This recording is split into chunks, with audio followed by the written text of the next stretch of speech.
Alô, meu povo da Rua Direita! Estamos de volta hoje para falar sobre uma polêmica recente envolvendo o ministro da Educação, o Dr. Ricardo Vélez Rodrigues. É a respeito de um e-mail que o Ministério da Educação enviou às escolas com um pedido de cumprimento voluntário para que uma carta fosse lida em voz alta para os alunos. O ministro também pedia para que depois da leitura fosse cantado o hino nacional e, se possível, alguém fizesse a filmagem do ato e enviasse as imagens ao ministério, ok? Dizia a carta, abre aspas, brasileiros, vamos saudar o Brasil dos novos tempos e celebrar a educação responsável e de qualidade a ser desenvolvida na nossa escola pelos professores, em benefício de vocês, alunos que constituem a nova geração. Brasil acima de tudo, Deus acima de todos. Fecha aspas. Vale ressaltar, os diretores poderiam filmar e enviar os vídeos ao MEC se assim quisessem. É voluntário, ok? Isso deixou em polvorosa uma boa parte dos educadores, diretores de escola, juristas, jornalistas e toda uma esquerdalha que a gente já conhece de longa data. A principal reclamação desse pessoal não foi nem cantar o hino, que o hino já é obrigatório. Em 22 de setembro de 2009, o presidente em exercício José Alencar, que era vice do Lula, sancionou a Lei 12.031. O artigo 1º, parágrafo único dessa lei diz o seguinte, abre aspas, nos estabelecimentos públicos e privados de ensino fundamental é obrigatória a execução do hino nacional uma vez por semana. Fecha aspas. Vale lembrar que o ministro da Educação nessa época era o Haddad, e que também assinou o documento. O nome do Haddad está lá no documento. O mais engraçado de tudo é que essa lei é de 2009 e foi sancionada no governo Lula, o presidiário. Mas ninguém reclamou. Nenhum jurista, nenhum educador, nenhum jornalista. Engraçado, né? Será que o problema é o hino? Não, gente. O problema não é o hino. O problema foi esta palavrinha aqui. Deus. Essa é a palavra que faz qualquer comunista ficar vermelho de ódio, soltar fogo pelas narinas. E eu vou dizer por quê. É por causa deste cara aqui, Antônio Gramsci. Este é o autor que mais influencia a intelectualidade de esquerda no Brasil atual. Depois que os comunistas tomaram o poder na Rússia, em 1917, o Gramsci acreditou que o comunismo não ia demorar para tomar a Itália também. Só que isso não aconteceu. E as explicações que ele encontrou para esse não acontecimento, para esse fracasso, foram 3. Cristianismo, nacionalismo e assistência social. Por isso a Revolução Comunista, nos moldes de Lenin, ele acreditou que não seria mais viável.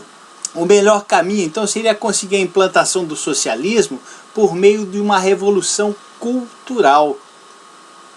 E um dos passos fundamentais para que isso fosse possível, segundo Gramsci, seria a desconstrução do cristianismo. A destruição do cristianismo, então, para o Gramsci, é fundamental para que se consiga efetivar a Revolução Socialista. Entendeu onde é que eles querem chegar? E por que a destruição do cristianismo? O que é que prega o cristianismo, gente? Vocês devem conhecer bem. Todas as provações que os homens passarem aqui na terra serão recompensadas no reino dos céus. Então, tá pobrezinho, tá miserável, tá se sentindo explorado, tá se sentindo oprimido? Não se revolte, porque isso será recompensado após a morte no reino dos céus. Jesus mesmo dizia: meu reino não é deste mundo. E o que o socialista quer? O socialista quer que o proletariado se revolte e tome à força os bens da burguesia. O cara que acredita que vai receber recompensa pelas suas provações na terra vai se revoltar? Claro que não. É por isso que o cristianismo e o socialismo não se bicam. É por isso que Marx chamou a religião de ópio do povo. Essa ideia de revolução cultural do Gramsci entrou no Brasil, sabe por onde? Pela universidade. E aí que começou a moldar todo o pensamento da maioria dos educadores brasileiros. Hoje nós temos educadores eminentemente gramscianos, mesmo que eles não saibam disso. Inclusive o próprio Paulo Freire, patrono da educação brasileira, era admirador fervoroso de Gramsci. É por isso que quando aparece a palavra Deus dentro das escolas, eles ficam doidos. Porque a meta deles é exatamente destruir a moral cristã, para que se possa abrir espaço para o pensamento socialista, uma vez que os dois são immiscíveis, não se misturam. Para que um vença, é preciso que o outro pereça. Aí eles vêm com aquela tradicional artimanha de dizer que o Estado é laico, portanto não se pode falar em Deus em repartições públicas. Foi o que disse a pedagoga e doutora em educação Thelma Vinha, que disse ser contra o slogan Deus acima de todos, em uma escola que é laica, segundo a Constituição. A jornalista Miriam Leitão, ex-guerrilheira comunista, também disse algo parecido quando o Magno Malta fez uma oração na ocasião da eleição do Jair Bolsonaro. Teve gente que quis até tirar crucifixo de repartições públicas, porque o Estado é laico. Olha só. A Constituição realmente diz que o Estado é laico, ou seja, que a religião e Estado são entidades separadas. Agora, Estado laico não significa Estado ateu. Repito, Estado laico não significa Estado ateu. Inclusive os próprios parlamentares que escreveram a Constituição de 88, que é laica, demonstram que a Carta Magna não é ateia. Vamos ver? Olha o preâmbulo da Constituição. Eu vou falar aqui para vocês. Vai aparecer na tela de vocês também.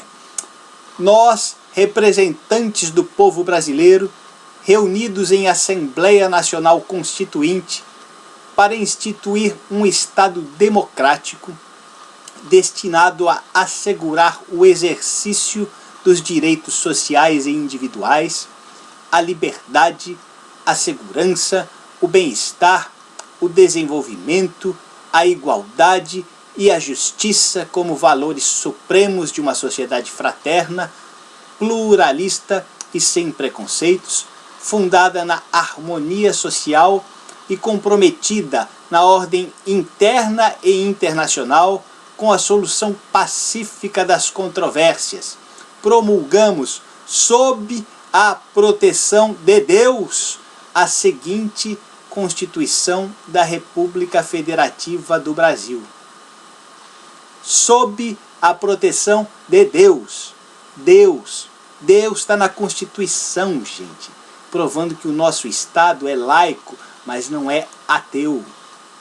Olha o que disse o então presidente da Câmara, Ulisses Guimarães, quando declarou a Constituição promulgada. Dá uma olhadinha no vídeo. Declaro promulgada o documento da liberdade, da dignidade, da democracia, da justiça social do Brasil. Que Deus nos ajude que isto se cumpra. Olha aí, citando Deus novamente. Deus foi citado na Assembleia Nacional Constituinte. E o nosso povo, o que é que pensa? Eu tenho algumas pesquisas aqui, olha só. Datafolha 2007. 97% dos brasileiros afirmam acreditar totalmente em Deus. 2% tem dúvidas, 1% não crê. Mesma pesquisa, 93% dos entrevistados acredita que Jesus ressuscitou após morrer na cruz. Ou seja, em um país onde 97% das pessoas crê que Deus está acima de todos, por que não se pode falar em Deus nas escolas? É exatamente porque quem tomou a hegemonia das escolas, da universidade, da mídia, do meio artístico, do meio jurídico, é esse menos de 1% militante, que não quer um Estado laico, mas um Estado ateu. Por que isso? Porque a meta é desconstruir o cristianismo por vias culturais para que o socialismo possa ocupar o seu espaço. Essa é a ideia do Gramsci. Essa é a ideia que permeia quase todo o raciocínio da intelectualidade brasileira hoje. E tem muita gente que repete esses slogans da nova esquerda, chamada New Left, e não sabe nem de onde vêm esses slogans. E é a maioria, tá, gente? Gramsci chamava esse pessoal de idiotas úteis. Pessoas que seriam úteis só para difundir essas ideias da revolução cultural, mesmo sem saber o que realmente estariam fazendo. Você sabe de onde surgiu o Estado laico? Como é que era no tempo dos faraós no Egito? O faraó era Deus. Como é que era no Império Romano? O imperador era Deus, e assim por diante. Se você tivesse qualquer crença que negasse, que desconsiderasse o monarca soberano como Deus, o Estado ia te perseguir. É por isso que o Império Romano perseguiu tanto os cristãos. Pelo menos até o imperador Constantino, os cristãos foram extremamente perseguidos. Queimados, jogados aos leões, etc. Então, para que foi criado o Estado laico?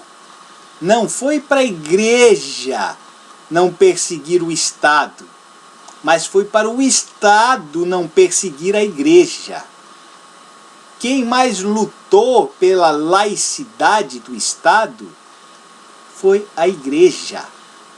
Tanto é que um dos maiores apologistas do Estado laico hoje, sabe quem é? A Igreja Católica, meu amigo. A Igreja Católica é um dos maiores defensores do Estado laico. Estado laico é muito simples. Nem a igreja incomoda o Estado, nem o Estado incomoda a igreja. É a separação da igreja do Estado. No Estado laico, não se pode adotar uma religião oficial. Cada um pode escolher a sua. Inclusive pode escolher não crer em nenhuma religião também. Pode ser ateu. Mas no Estado laico, ninguém pode ser impedido de falar em Deus. Ninguém pode ser impedido de pregar sua religião. Nós temos um Estado laico no Brasil. Cada um pode escolher em que acreditar. Nós escolhemos. 97% dos brasileiros creem em Deus. Ninguém foi obrigado pelo Estado a acreditar em Deus. 93% acreditam na ressurreição de Cristo. E ninguém foi obrigado a isso. Aí dizem aqueles menos esclarecidos: a religião não pode influenciar o Estado. Ou então, religião e política não se misturam. Será? Só se os políticos vierem de Marte, meu Deus do céu. O Estado é uma amostra da população. Se mais de 90% dos brasileiros é cristão, por conclusão estatística, mais de 90% daqueles que compõem o Estado serão cristãos também. Pura estatística. Se a maioria das pessoas é norteada por uma moral judaico-cristã, é natural que essas pessoas elejam políticos que também sejam norteados pela mesma moral. Será? Como sempre, eu trago dados. Pesquisa Ibope 2018. 79% dos brasileiros acham importante que o candidato a presidente acredite em Deus. Então esse negócio de religião não influenciar o Estado simplesmente não existe. É impossível. Não existe. Pelo menos em um sistema democrático, isso é impossível. Quer uma prova de que o Estado é uma amostra da população?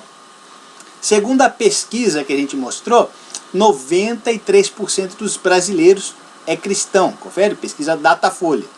Agora eu pergunto a você, meu amigo espectador. Dia 25 de dezembro é feriado reconhecido pelo Estado? É o dia do nascimento de Jesus Cristo, Natal. Agora eu pergunto, o dia do Yom Kippur é feriado reconhecido pelo Estado no Brasil? Não, porque o judaísmo não é religião predominante no Brasil. O dia do Ramadã é feriado reconhecido pelo Estado brasileiro? Não, porque o islamismo não é religião predominante no Brasil. Então o Estado é laico. Todas as religiões são permitidas. Nenhuma delas pode ser perseguida pelo Estado. Mas o Estado é composto por pessoas. O Estado não é uma entidade à parte que vem do espaço. O Estado é composto por pessoas. E o Estado brasileiro é composto por pessoas brasileiras. Essas pessoas constituem uma amostra da população. Então, por ser composto por uma amostra da população, é natural que o Estado seja influenciado pela religião predominante nessa população. É por isso que você não trabalha no Natal, mesmo se for ateu, muçulmano, judeu, budista ou qualquer outra religião não cristã. É por isso que 44 milhões de brasileiros moram no estado de São Paulo e não no estado de Chiva. Se o estado fosse ateu e não laico, a capital da Bahia, por exemplo, não poderia se chamar Salvador. O maior porto brasileiro não poderia se chamar Porto de Santos. E os capixabas não poderiam ter nascido em um estado chamado Espírito Santo. Falar em Deus nas escolas em nada fere a laicidade do Estado. Pelo contrário, proibir que se mencione Deus nas escolas é que fere. Porque proibir qualquer menção a Deus não é Estado laico, é Estado laicista. Ou seja, é simplesmente o contrário do Estado laico. É o Estado tentando suprimir a manifestação religiosa da maioria da população. Quanto mais laicista vai se tornando o Estado, quanto mais ele vai suprimindo a religião, mais poderoso ele vai ficando. Porque a igreja sempre foi e sempre será um contrapeso para o poder do Estado. E deve ser mesmo. Então, conforme o Estado vai ficando cada vez mais laicista, vai ganhando cada vez mais poder, até que simplesmente ele resolve abolir as religiões e fechar todas as igrejas. É exatamente o que aconteceu na União Soviética, na China, na Coreia do Norte, em Cuba.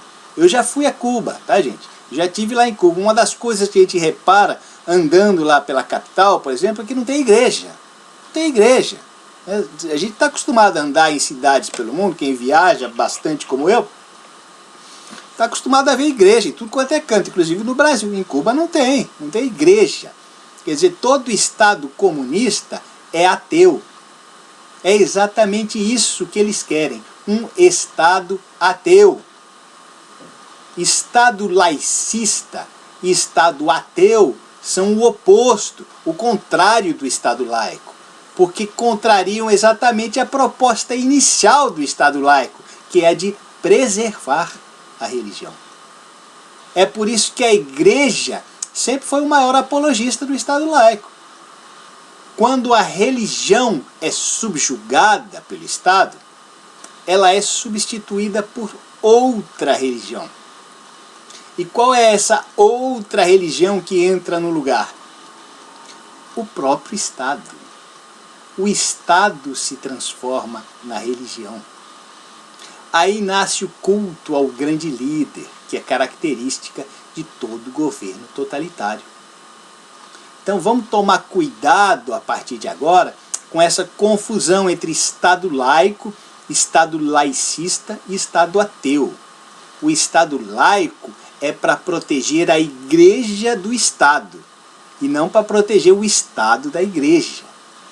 O Estado laico existe para proteger a sua religião, seja ela qual for, mesmo se a sua religião for o ateísmo. Ah, André, mas não existe caso em que a Igreja manda no Estado?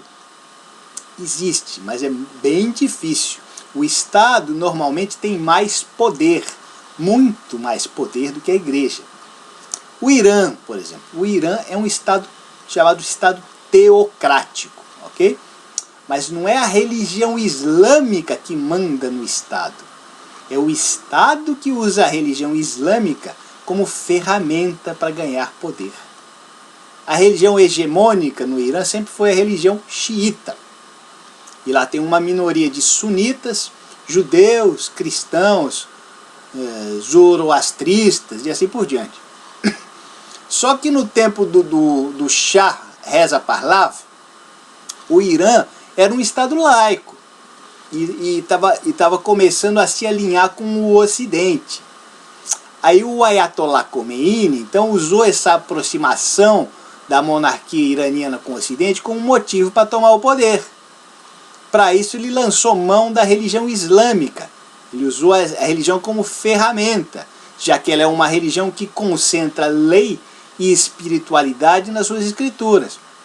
Basta você ler algum trecho do Alcorão para perceber isso. Aí ele transformou o país em um Estado teocrático, como pretexto para combater aquela aproximação com o Ocidente. Ou seja, o Estado usa a Igreja para ganhar poder. Com exceção do Vaticano, que também é um Estado teocrático, só que esse é pacífico, a gente percebe que a maioria dos estados teocráticos do mundo tem uma história parecida com a do Irã.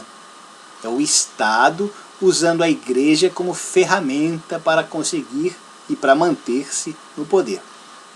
O Estado teocrático também é o oposto do Estado laico. Agora, para vocês verem como é tênue essa separação entre Estado teocrático, Estado laicista, Estado ateu e Estado laico. Num estalar de dedos, o Estado laico se perde e se transforma em alguma outra coisa.